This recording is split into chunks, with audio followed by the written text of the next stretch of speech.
Thank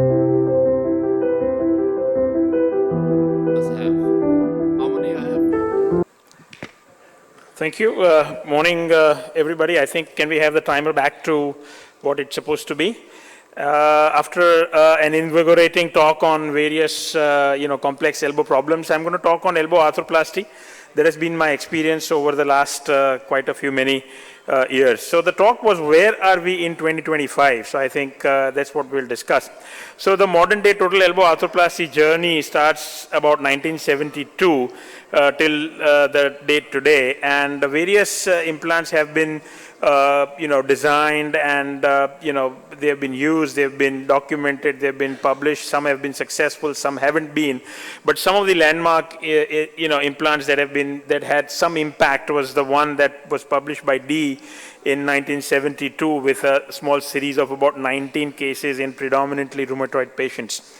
An interesting unlinked prosthesis. Now, we have broadly classified elbow implants as unlinked or linked. We are not going to use the term constrained or unconstrained because that's going to make it a little confusing. So the Kudo was one of the most popular unlinked prosthesis where there was no link between the humeral and the ulnar component. But I think the landmark, the game changer, was 1978 when it was Coonrad who designed the hinged elbow, and then Morrey from the Mayo added the flange to make it the Coonrad-Morrey prosthesis. So I think 1978, 1981 to about 85 were landmark years for the development of the current day modern total elbow.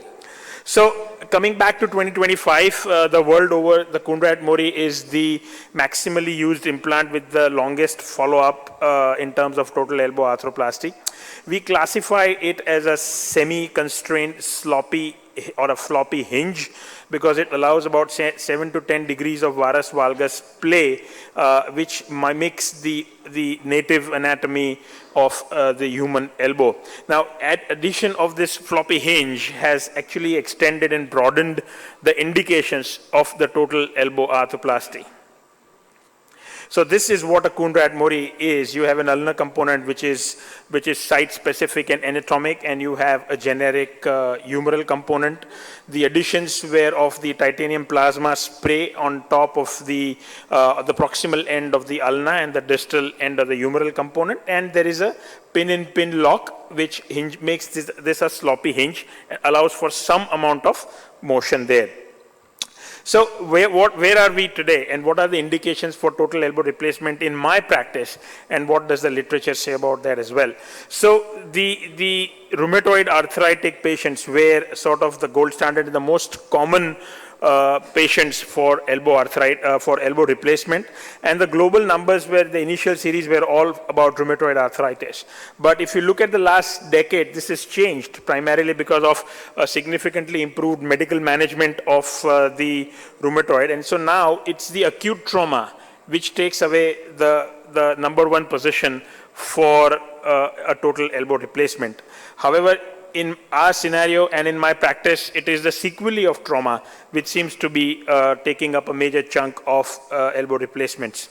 So the classical rheumatoids present like this. They've been on for a pretty long time, and you go in and do a total elbow replacement, which probably for them is an absolute blessing, as a lot of times these are bilateral cases where they find it difficult to eat, and various activities of daily living are also affected. So as this is now a 10-year follow-up on the right and about 7-year follow-up on the left. So this lady, again, rheumatoid bilateral elbow replacements done. She just sends me this video from wherever she was, so I didn't really ask for too much. But it was very interesting to see this as she shows her arms up, which also probably implies that the triceps mechanism has also been functioning reasonably well. Coming to acute trauma, it is this little ladies on the left side. As Sir had mentioned, what if she was 68? So this is what we do when they are 68, 75, 78 and beyond, and not the guy there who is cycling like a madman.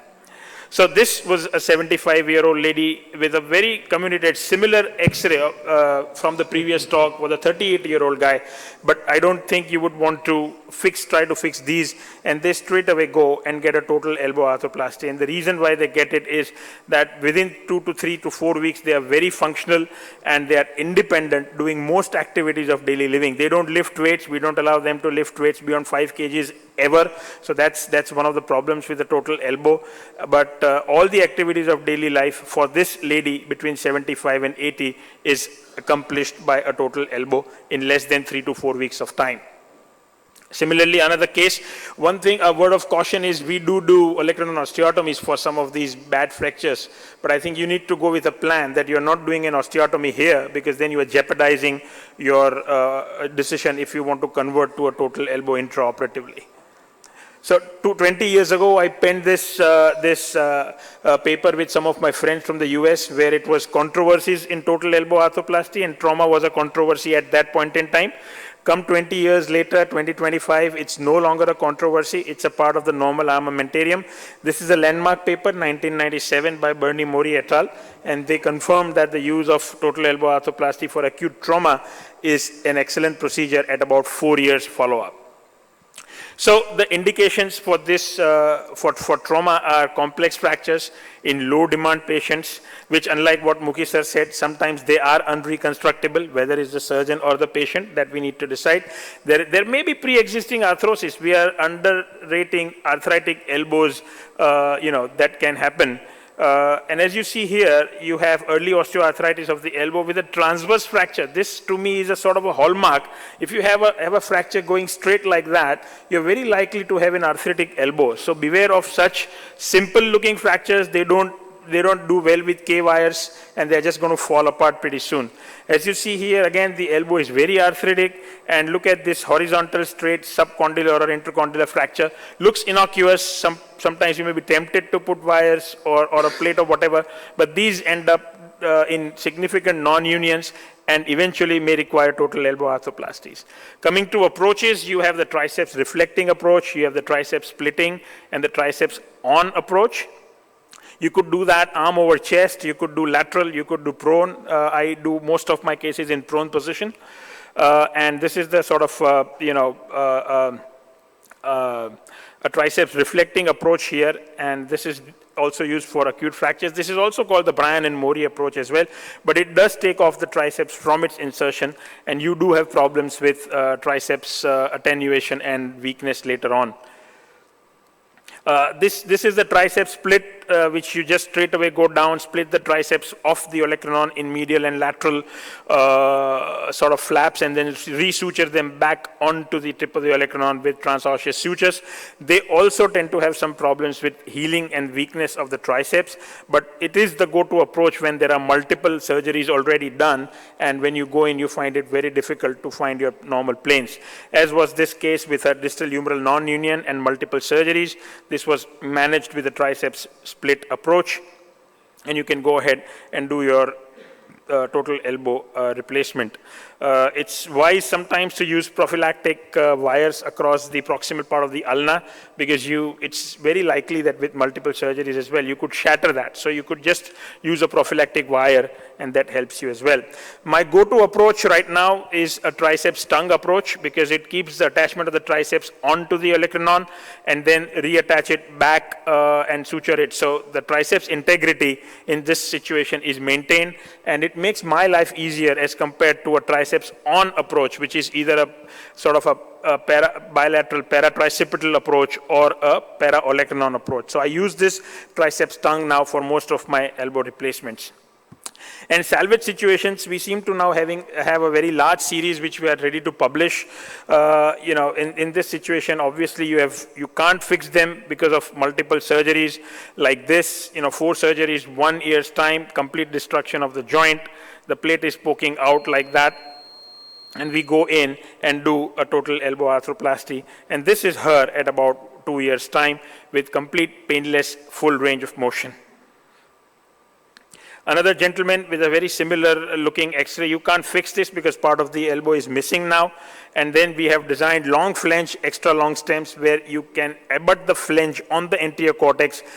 This saves you from doing a sort of a mega prosthesis as well. And that's his range of motion after about 4 surgeries. And this is about a year down the line. So it's a very viable option for people over 65 years of age. Although we don't have long-term data when we use it for trauma, there are various complications. Percentage of complications is about 19% for linked and about 26% for unlinked total elbow arthroplasties, and a 13% revision rate for linked and about 16% for unlinked. This is from the Norwegian data. I'm just going to finish in a bit. The best results are still in rheumatoid arthritis, followed by acute trauma, and followed by salvage situations in that particular order. The survival of a total elbow is about 5 years, 92%, 81% at 10 years, 71 at 15, and about 61% at 20 years. That's the Norwegian data which is there from the registry. In conclusion, total elbow arthroplasty is an established form of treatment now globally. The rate of complication is slightly higher than other forms of arthroplasty, that is lower limb and shoulder. Overall survival is also slightly lower. However, it has an increasing role in acute trauma in the elderly. And talking about 2025 and further, better techniques, better cementation, and superior biomaterials may help us in improving long-term outcomes. Thank you very much.